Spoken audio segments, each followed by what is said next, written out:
Hey there, kiddos, and welcome back to the channel. I'm Uncle Frank. I'm that you are having a great day, and in today's video, the secret's out.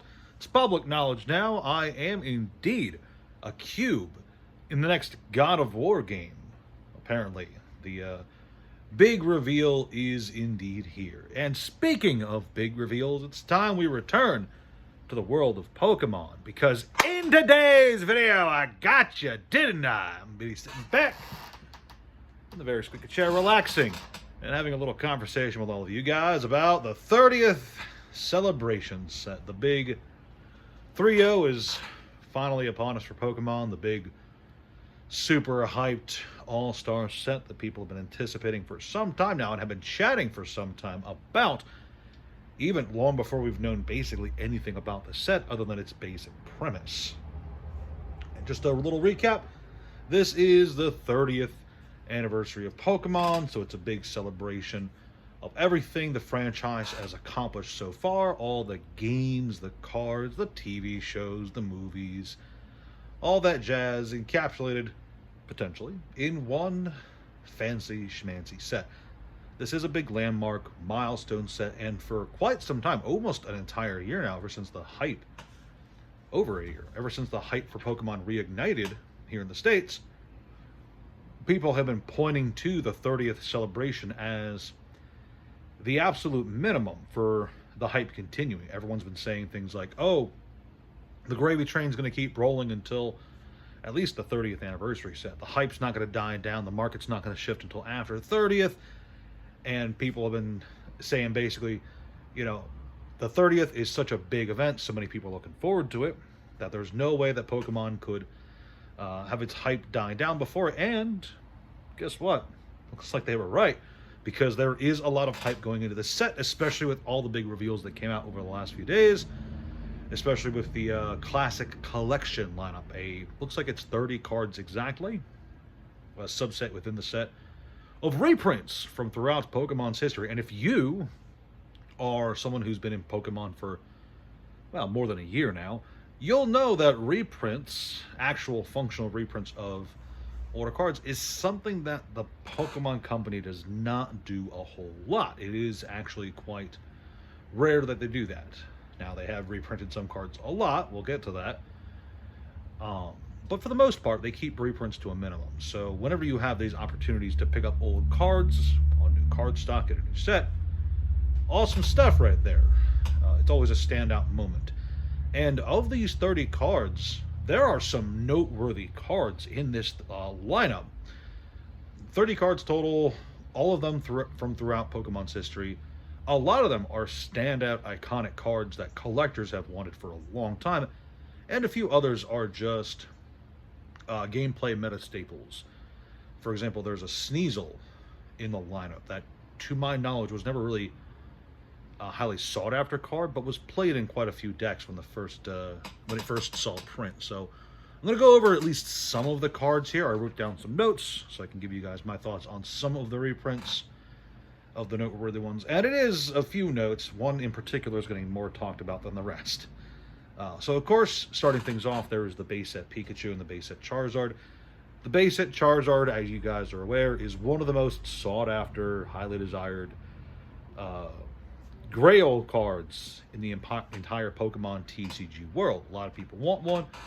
A lot of people place high expectations on its evaluation regardless of the print, because they see the big numbers that the rarest versions are getting and go, mine must be that expensive too, even though theirs is like a 4th reprint or something. The base set Pikachu is not super surprising. There is a Pikachu sub-theme in the set, so seeing a Pikachu base set reprint is not terribly surprising. It's had a few reprints itself over the years, but it's never been, as someone who's been in and out of the Pokemon TCG for a while, the base set Pikachu was never a super desirable card up until very recently, just so we're clear. Moving on, 2 cards that I was actually really surprised to see reprinted: the Shining Celebi and the Crystal Lugia. The Shining Celebi reprint in particular really kind of blows me away. I know that the Aquapolis Lugia is more desirable. It's a much better card. But the Shining Celebi always felt so unobtainable to me, because that was one of the few cards that back when I was like in and out of Pokemon the first time, it felt super rare back then. Nobody had one. I couldn't trade for one back when it was relatively new. It felt super rare to me. So seeing that get reprinted, I was actually really impressed. And of course, there's the Aquapolis Crystal Lugia, which is a highly desirable card. It has a really nice foiling to it. Everyone really likes the art. The ability itself, it gets its name from its ability. So there's a lot of people who really like that card. And I think of the reprints, that one probably shocked a lot of collectors the most, since that is a really standout card. Dark Tyranitar from Team Rocket Returns is another pretty interesting card. I don't like the art for that one as much, but it is nice to see dark Pokemon represented in the reprint lineup. And that's the other thing. A lot of these reprints are showcasing various mechanics and various different types of Pokemon from throughout the game's history. That's another thing. So like Erica's Jigglypuff is in there. That's a trainer Pokemon. Dark Tyranitar, the Shining Celebi, like I mentioned. There's a bunch of special variant Pokemon, EXs and stuff like that in the lineup. And I think for the most part, they did a pretty good job of selecting them. Although, personally, I would have selected the, I don't know, Dark Gyarados, maybe? I don't know. There's a lot of dark Pokemon that I would have put out there before Tyranitar. Some stick out to me, but they're older. It is what it is. Moving on. Yeah, the Delta species. From EX Delta species, the Metagross. That's another weird one. I get it. I'm happy that they're doing any Delta species reprint. Delta species was a pretty interesting theme they had going there for a bit. And the EX Delta species set is a really cool set. But I'm not entirely sure why they went with Metagross as the one they chose to reprint, especially since I always felt like the Dragonite Delta species card was more desirable, more memorable. The Metagross one always felt kind of forgettable. That's just my take of it. They reprinted the Darkrai Cresselia double-sided card. They reprinted the N from Noble Victories and Noble Victories. Oh, one thing that they didn't reprint, Gold Stars. There's no Gold Stars in the lineup, at least not that I saw. I went over it a few times. I could not see a single Gold Star, which on one hand, I understand. On the other hand, I'm perplexed. The Pokemon Company International shouldn't really care about the secondary market value of the cards when they're going for reprints. But at the same time, those Gold Star prints are exceptionally expensive. They are very pricey, and they have been for some time. Not as crazy as they are currently for all of them, but some of them have been expensive for a long time. And it's kind of a shame to not have any opportunity to get some more of those. If they are adding more cards to this celebration lineup of reprints, I'd like to see a Trico reprint. That's probably the best looking of them, in my opinion. I know people like the Pikachu one a lot, but I like the way the Trico art looks. So here's hoping that that gets revealed and that this isn't all of the reprints we're getting. Speaking of interesting choices of reprints, you guys will notice that they did not reprint, while they reprinted the most iconic Pokemon card of history, the Charizard, they did not reprint the most iconic Pokemon card of today, the Moonbreon. They did reprint what do I think it's the Paldean Fates? No, it's Paldea Evolved. Completely different piece set. Paldea Evolved Magikarp. The really nice waterfall looking Magikarp. Cool stuff. I'm browsing through the gallery as I go. And I'm also looking to see if there's any Gold Stars there yet. I'm just kind of refreshing the page, please. Yeah, they reprinted the Magikarp, not the Moonbreon. Which, I understand. The Magikarp is a highly desirable card. A lot of people really like that one. But you'd think if they're going for like the oldest, most standout iconic card, you'd think there was at least a chance of the newest, most iconic standout card. And it's not like the Pokemon Company doesn't know that Umbreon is, sorry, squeaky chair, highly desirable. They definitely know.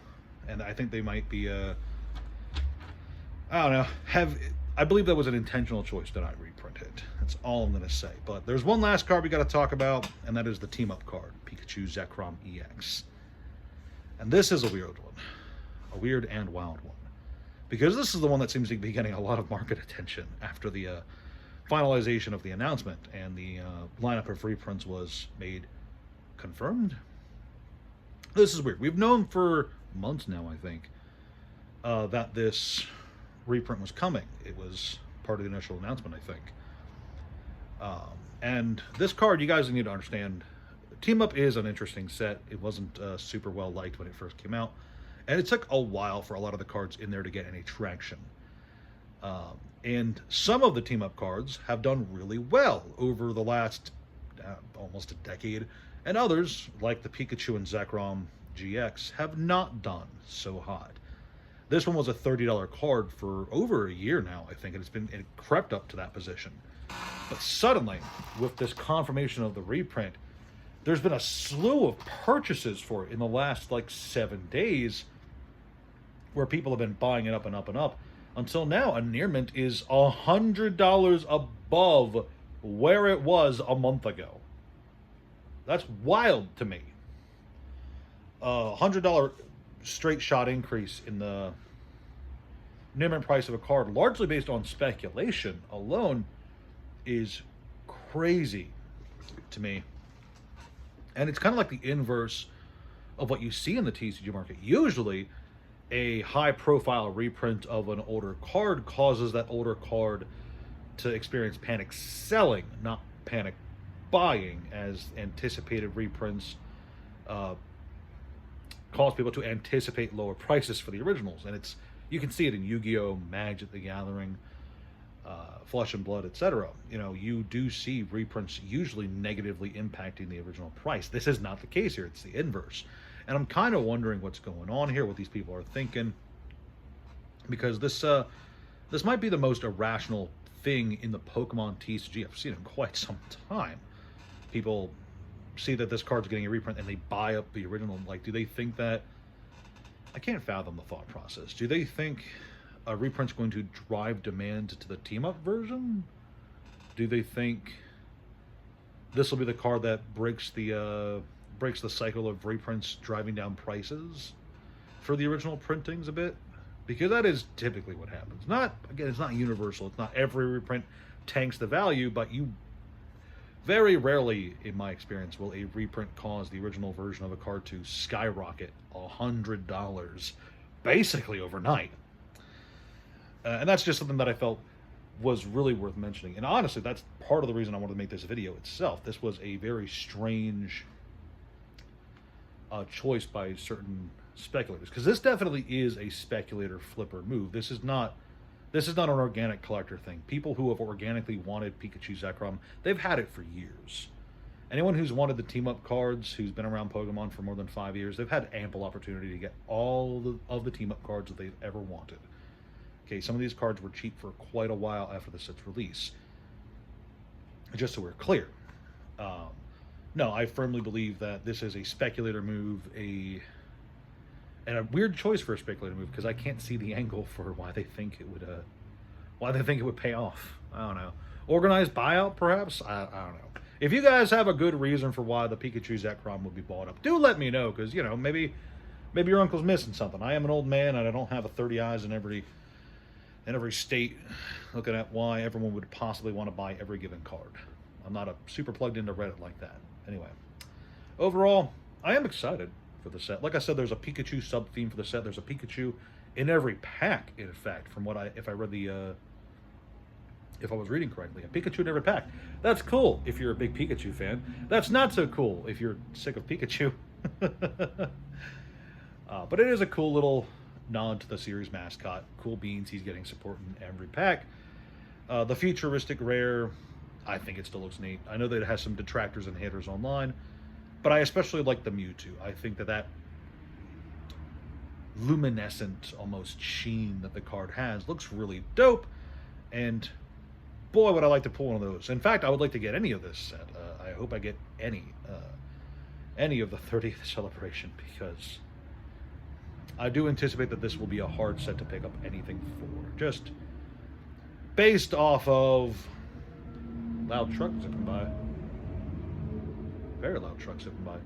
Based off of how Pokemon's been doing over the last year-ish, year plus, this will be another hard set to get a hold of, and anything that resembles a reasonable price. And you guys know me, I'm not going to be buying boxes on the secondary market for $100 over MSRP, because there's so many other things that I could be doing for my time and money. So Overall, those are my thoughts. I'm excited for the set. I hope I can get some of the set. I'm really excited for some of those reprints. The Darkrai Cresselia dual combo is a card I actually have wanted, so if I can get one of those, even if it's from this set, that'd be cool.